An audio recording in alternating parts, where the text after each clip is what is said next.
Assalamu alaikum, hurmatli ko'ruvchilar. Biz ana aldınғы videoda түсірген неміз 1,5 миллион деп айтқанымыз ол алдын түсірген едік. Бірақ содан кейін баға көтеріліп кетті негізі темір. Көріп отырсыздар, барлық нәрсе қымбаттап жатыр. Қазіргі баға 1,800,000 болып тұр. Бірақ соның өзінде баға өсіп жатыр. Егер алдыңғыдай бірден 300-400 теңге метріне қосылатын болса темірдің, біз уже 2 миллионнан асып кетеді бағасы. Жаңадай 50 теңге, 30 теңге метріне қосылған ол сол 1,800,000 тұрады пока. Бірақ жаңағыдай көтерілетін болса, оған айып етпейсіздер енді. Баға барлық жерде көтеріліп жатыр. Қазір енді Алматыға кетіп жатыр. 10 қалып, миксері қазір іште несі бар?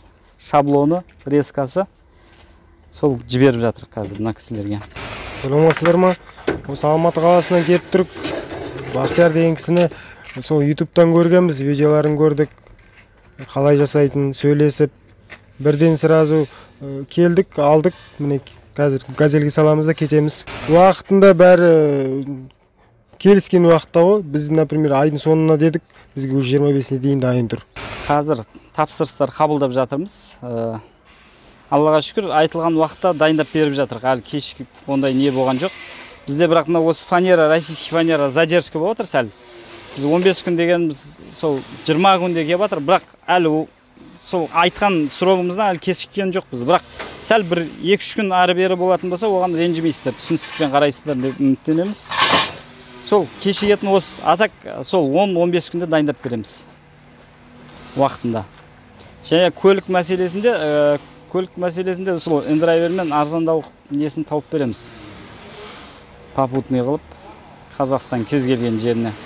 Алдыңғы миксерде подшипнигінің барлығы ішінде еді. Қазір барлығын сыртына шығардық. Уже су тимейді. Бұл деген сөз уже полный жетеді деген сөз ғой. Айырмашылығы не? Іште тұрған мен сыртта тұрған?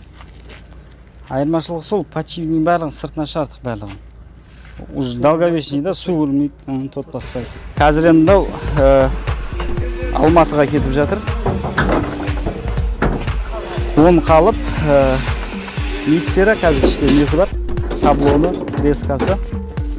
Сол жіберіп жатыр қазір мына кісілерге.